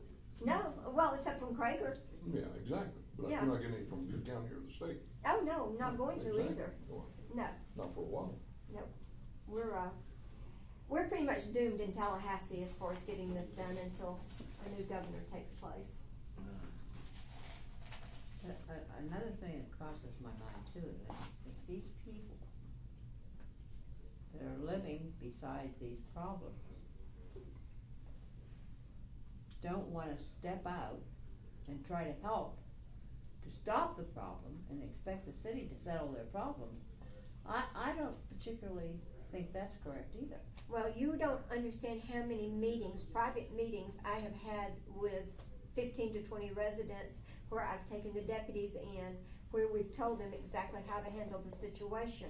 We cannot get them for short-term rental, you pick up the phone and you call the sheriff's department every time they get out of line at midnight or 1 o'clock in the morning, or even after 10 o'clock through the week. We can go after them with a chronic nuisance. So believe me, I have spent a great deal of time. I have probably talked to 50% of this city on what to do when this happens. So it's, they are willing, but you're always gonna have the ones that are afraid of retaliation. Oh, sure, So- I understand that. And that's where our city comes in, we have to protect those people also. Okay, good. So we're, got a consensus to let the city manager move forward with Make Everybody Happy program here. And see Increase the fines, report that's back what we're on. doing, right? No, Tom says we can't increase the fines, but we can enforce them On a daily on a daily basis. Right. That's already allowed by statute, so I've Yes. already got a meeting scheduled with the sheriff's department, give us a couple of weeks, we'll come back to you and we'll get this one. So have a consensus, go ahead and let the city manager see, move forward.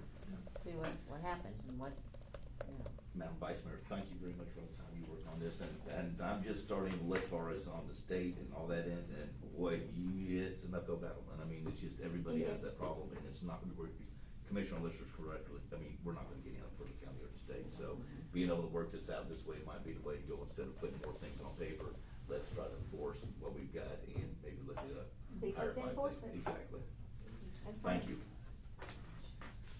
All right, next, discussion on amending the Pinellas County EMS ALS First Responder Agreement Solution. I'm sure if all y'all took a look at this, this was a resolution that was originally passed by the city of Dunedin to look at, more EMS funding to come for water safety equipment for the firefighters. It's been amended, and this amended, resolution was actually endorsed by the EMS Advisory Board of Pinellas County. And, the only changes in it were that I got from the county was they asked for, besides just saying EMS, dollars was also other county sources. And the sheriff's department also wanted, them to be included in, for water safety equipment. So it's just a resolution. It's, like I said, it's already been endorsed by the Pinellas County EMS Advisory Board. I was kinda hoping the city might, consider passing this. And then from there, I would be taking it to the mayor's council and also the Big C. This is something that not only helps the city of Madeira Beach, but every city in Pinellas County. If y'all have been by the fire station, you see we have new, water safety equipment out there, new jet skis. The fire department's gonna start training on those next month. And, this will just help for, keeping that equipment up and also, hopefully one day having a boat. I was hoping to have some, maps for you, but I'll probably have it for you for the commission meeting showing the number of water rescues that take place around the, county.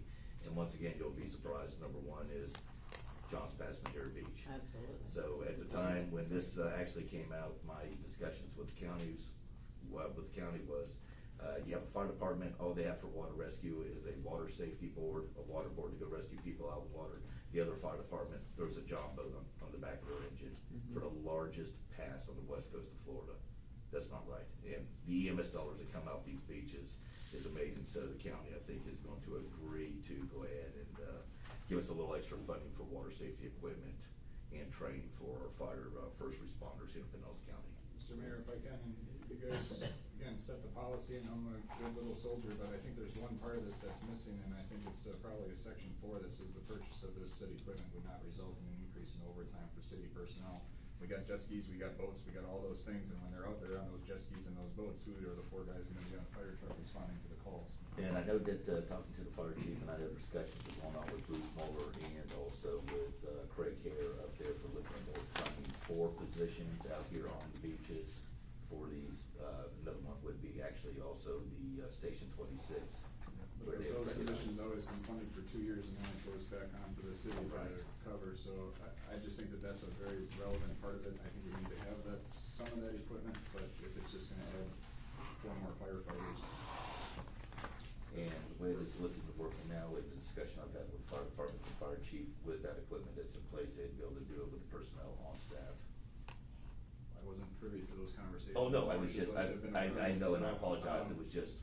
Yeah, we're gonna have, we'll talk about that Okay, later on yeah, in the okay, agenda, okay. but, I found like 3 different sets of circumstances where that's not occurring, and it's, built-in overtime, and we gotta get. Okay.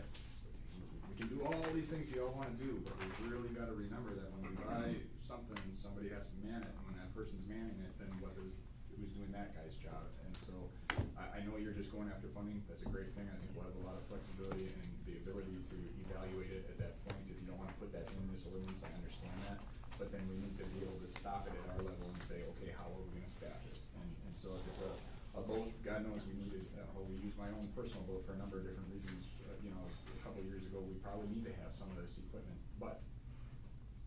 And like I said, we've already purchased the jet skis, and this main thing, looking at funding for this, is the maintenance of this equipment that we've already purchased. But Because, it doesn't say maintenance, it's just a purchase of equipment.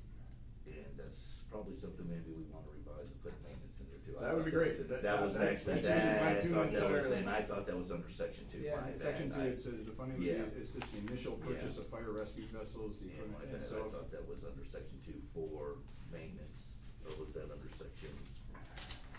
Yeah, those little jet skis, babies, can cost you a few bucks. It's Yeah. like, they don't It's take just care of original them. cost. That's how we had services. the maintenance, I thought we had No, maintenance. so I They don't. don't take care of them Right. properly. If we wanna change this up, folks, and say, the maintenance of and the possible purchase of, that's fine, and Right. if you don't like my little blurb because it's gonna scare them away, that's fine too. But then it can't be an automatic purchase, and then all of a sudden we've got a boat that sits in there and doesn't get used. No, if y'all don't mind, and if it's possible, to amend section 2 to put maintenance. Well, don't you Is it- want it though, don't you want the flexibility to be able to buy It says a annual boat if you operation. needed to? No, yeah, but I'm just saying add maintenance Yeah. to That's it. not maintenance. Yeah. And me. For the life of the asset or what?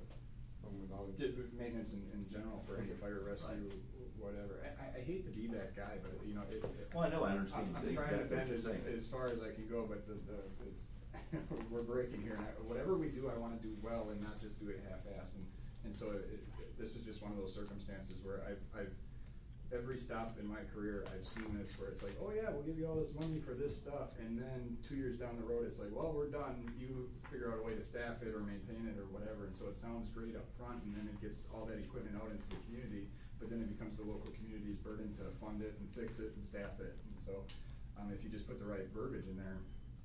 And maintenance should be, and I apologize, I thought maintenance wasn't there, and I thought it was. That's exactly what the section state did with our ethics training. 2. It is, I'm telling you, they're gonna pay for it for 2 years, and then we're gonna start footing the bill. So if, maybe section 2 should be amended, and Mr. City Attorney, if you can help us out, or Amy, whoever did this one, is Yeah. that? And that'd be I didn't nice. take mine, I might not.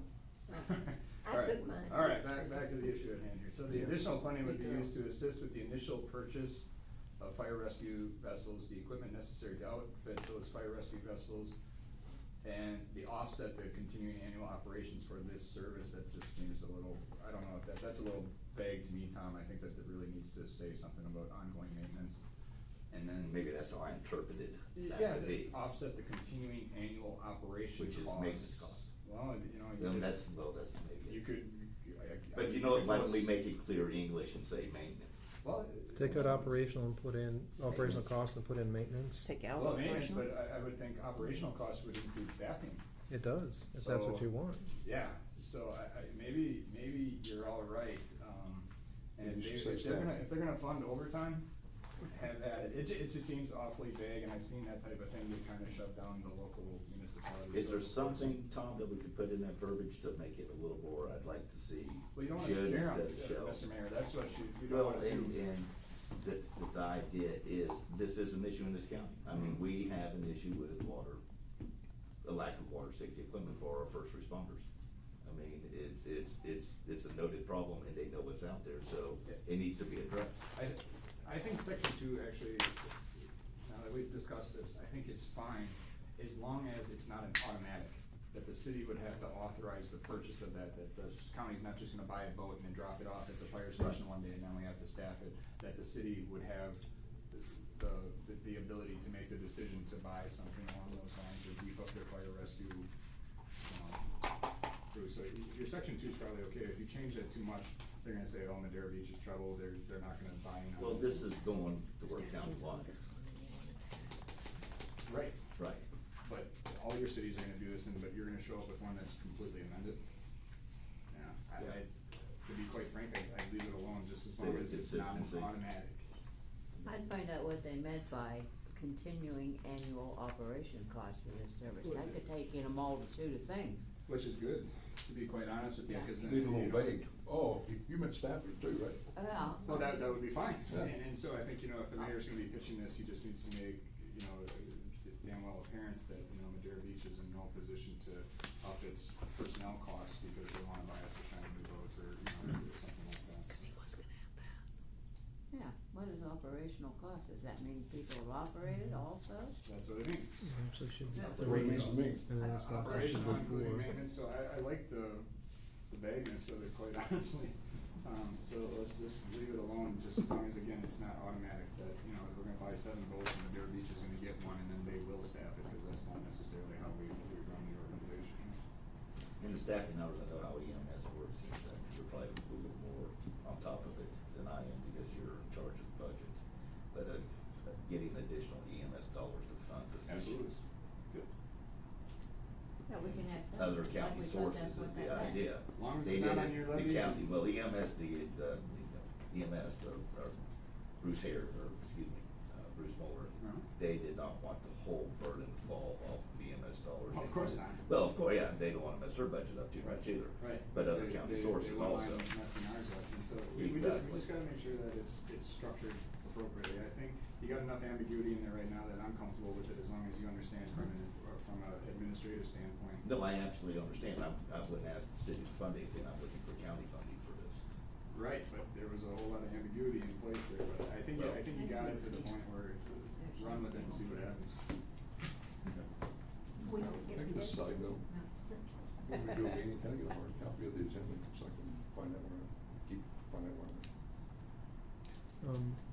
Thanks. Can I just make a suggestion that you're worried about the obligation? Maybe this would be best read that this additional funding may be used to There you go. assist instead of would be used, and that'll cover your requirement. And then take out the as well as in the very bottom so it reads continuing yet operational costs for these services, comma, maintenance and replacement There you go. costs for vessels as needed.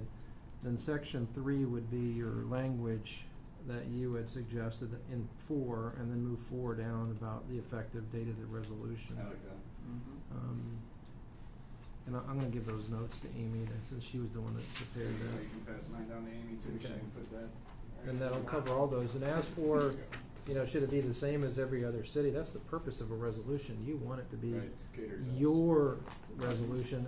Otherwise, if it was like all the rest of them, there would be no need for it. I just didn't wanna No limit impact. us from being in the running to get the boats or whatever the chief might need, so the chief might just. Okay.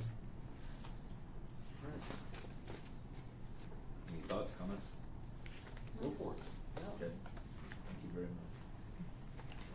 All right, to next number Can I 5. suggest that we take a 5-minute recess? Okay. We'll take a 5-minute recess, 3:34. If you mind.